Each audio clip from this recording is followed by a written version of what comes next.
All right, welcome to this week's webinar. My name is Eli Yim. I'm an attorney here with the Business and Real Estate Group uh, at the law firm of Beresford Booth.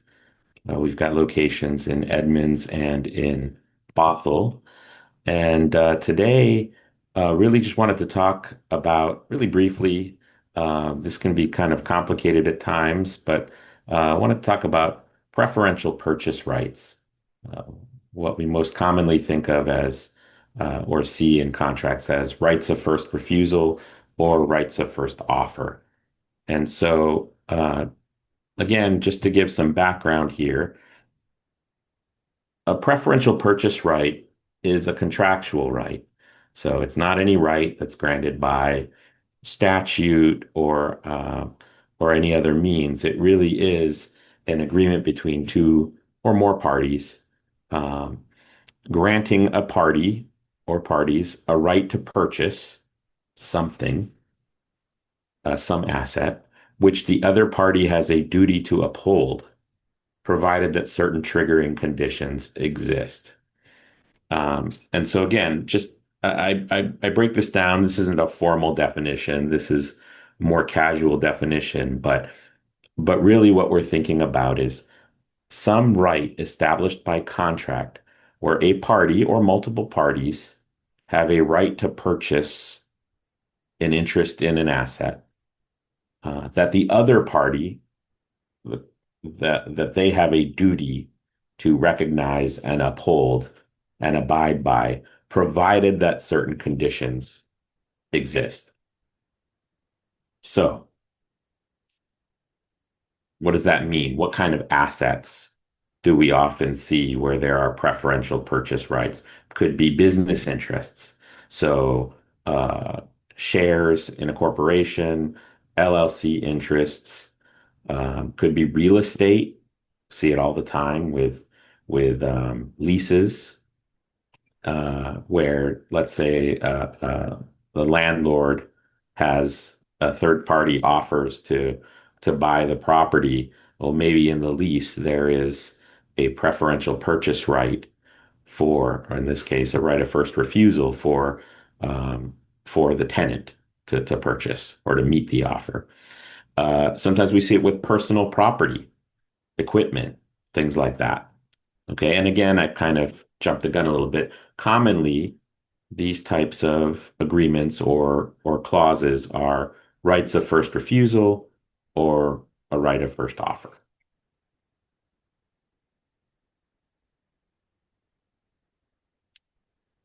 And actually, before I move on, I, I want to make it clear too, the right of first refusal or right of first offer, these types of preferential purchase rights, they can be in a standalone agreement, or and more frequently, we see them as clauses within other contracts. And so, what kind of contracts are we talking about? Could be a shareholder agreement or an LLC agreement, an operating agreement, um, or it could be a real estate lease. And so, we can see these provisions provided for in larger contracts, or again, they can be standalone contracts. Um, I think the other point I would make is a right of first refusal and a right of first offer is kind of the two most frequent preferential purchase rights that we see. They're not mutually exclusive. So you can have both in a given agreement as well, where there accounts for a right of first refusal or a right of first offer. And we'll talk about some of those differences here shortly. And then I think you can understand why they can both exist in the same agreement. Um, Again, we're not going to get into comprehensive deep dive here, but at least some of the basics here. All right. So a right of first refusal. Um,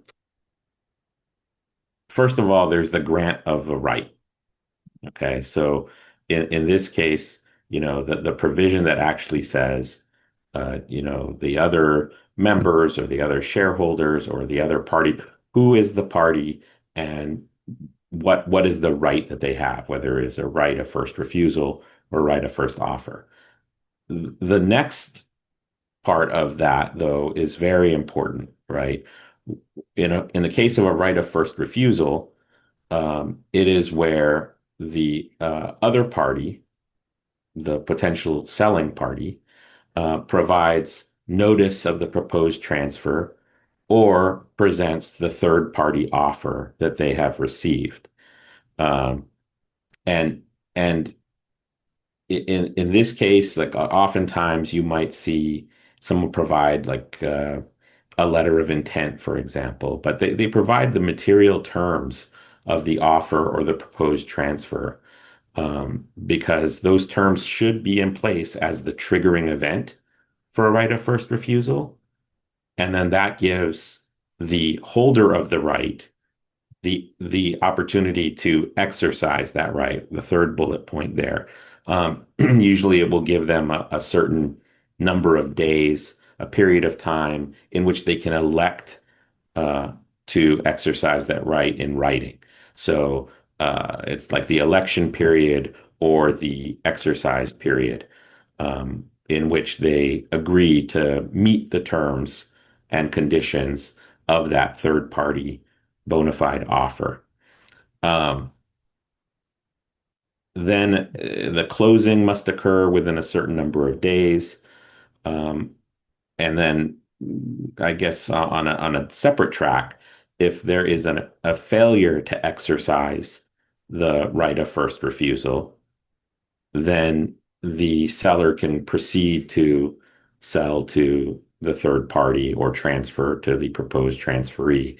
Um, the key thing I would make, the key point I would make on the failure to exercise, however, is usually there is a term, um, a period of time tied to this part of the provision as well. So, for example, if there is a failure to close, let's say the person who holds the right of first refusal fails to exercise that right. Now, although the owner has a right to sell on the terms that were proposed to the third party or transfer on the terms that were proposed, whether it's a business interest or property interest. Um, if they fail to close on that within a certain period of time for any number of reasons, then the right of first refusal can be reinstated. In other words, um, you can start all the process all over again if there is another bona fide offer, but the failure to close can result in that reinstatement of the right of first refusal. Um, you can also have some other term or termination on this right of first refusal at large, uh, by agreement or maybe for a certain period of time. These don't have to be evergreen as far as the right that exists. Um, I think I didn't put it on this slide, but there are also certain uh, accepted transfers that where this won't apply. So maybe the right of first refusal isn't triggered if, for example, the transfer or the sale is to an affiliate or the result of some merger, or if it's a transfer by to family by devise or inheritance or things like that. So there are certain things that maybe can be accepted from the right of first refusal. And so that could be a last bullet point on this slide. But that's kind of the general process for a right of first refusal. Right of first offer, as you can tell by the name, slightly different, right? So in this case, there's the grant of right, explicitly says it's a right of first offer. With the second bullet point, however, where there is a notice of intent to sell instead of a third party offer in this case, right? So the owner does not have an offer in hand to purchase whatever the asset is, but they provide to the right holder the notice of their intent to sell. And now it is incumbent in the third bullet point for the holder to respond and make an offer. Um, they have a certain number of days. Once again, there's a time period for them, usually 30 days, maybe 60 days, for them to provide an offer to the seller. Um, there can be a negotiation period on that following the offer, where people are usually bound to negotiate in good faith. And again, oftentimes can be in the best interest of both parties, right? To work through that process.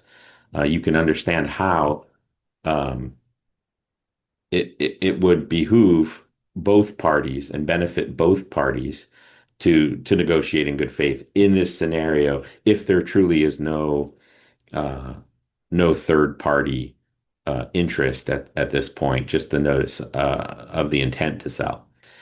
Then we get to the fourth and fifth point, I guess I should say the fifth point, which is if the offer is insufficient, then the right expires, or um, it can result in the transfer and sale as intended on the terms that have been negotiated. So, if in fact the rights, the right of first offer does expire, and the seller moves on to selling to a third party, oftentimes the provision will say that that sale must include terms that are more favorable than what was offered by the right holder. And so again, um, I guess it underscores the importance of negotiating in good faith when there is a right of first offer. Because if it's a fair offer, a market offer, or slightly above market offer, um, it might be difficult to meet those terms or exceed those terms with a third party buyer. Um, Again, there can be a term here that is spelled out explicitly. And again, I mentioned on the right of first refusal, there can be excluded transfers. Like I said before, similarly, it doesn't apply if there's a transfer to an affiliate, a merger, family member, etc. Um, and again, same as the case with the right of first refusal. Um, if there is no third party sale within a certain period of time, um, then again, the right of first offer can also be reinstated. I think, by way of comparison, just walking through those bullet points for a right of first refusal versus a right of first offer, just some of the differences here, right? One is with the trigger. So in the case of a right of first refusal, the the property or asset holder has a bona fide offer from a third party, and that is the triggering event. Versus in the case of a right of first offer, that owner just has an intent to sell. Okay, so he does not have that third party offer in hand. So slightly different triggering events. Um, Really, again, then who has the first opportunity? How does this work?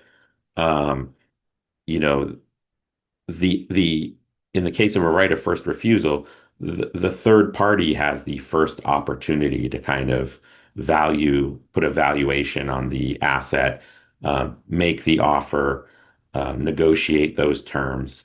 Whereas on a right of first offer, all those things go to the right holder, the preferential purchase right holder. They're the ones that can kind of conduct their own due diligence, um, you know, consider their terms, and make their offer.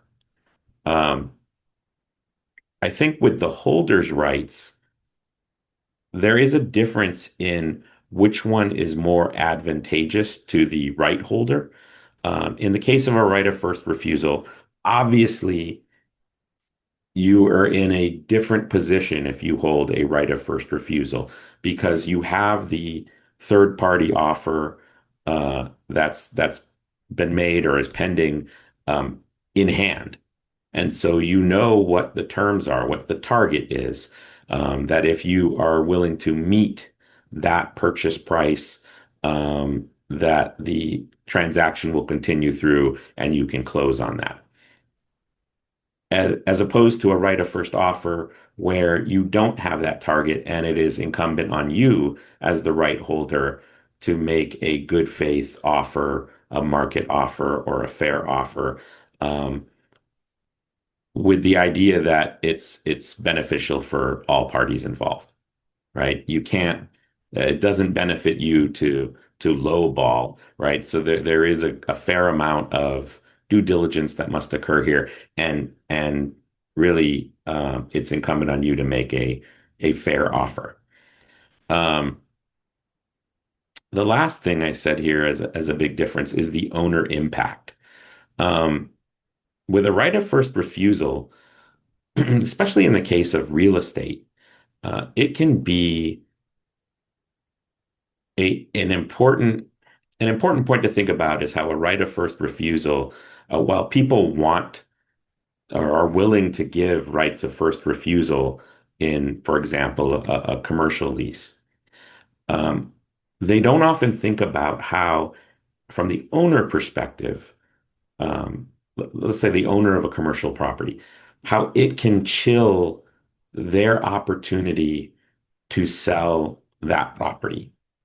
If you just think about the processes that we've looked at on just a few slides today, um, you can imagine then if there's a 30-day or even a 60-day period of time in which the right holder has 30 or 60 days to make an offer or I'm sorry, in a right of first refusal to meet the third party offer. What does that mean for the third party who is ready to move ahead with their purchase? What in the case of a commercial real estate can be a sizable uh, transaction in value, um, that they just have to sit around and wait for 30 or 60 days while this process plays out, and there is the period of time in which the right holder, the preferential purchase right holder, has to consider whether they want to exercise the right or not. It can really limit. Not everyone wants to sit and wait around in that instance, and so it can limit the market, right? It can put a restriction that makes it more cumbersome for a potential purchaser, and in this case, for the seller. Um, in the case of a right of first offer, um, it's a little more flexible for the owner, right? Because they can always walk away and take it to the market if they feel like the offer that's made from the right holder is not satisfactory. So there are some differences. I think from the owner perspective, the right of first offer is far less restrictive. Um, and again, it can still delay the process, but you haven't gone necessarily to market yet. You don't have a third party offer in hand. And so no one is necessarily put out in that respect. So again, these are just a few of the things, not meant to be a comprehensive primer on preferential purchase rights, but it is important to point out that these are things that we see in contracts with some regularity. And oftentimes the impact of them, they're included, but the potential impact that they have down the road uh, doesn't become a problem until it's a problem. And so it's important to think about these things and catch them early.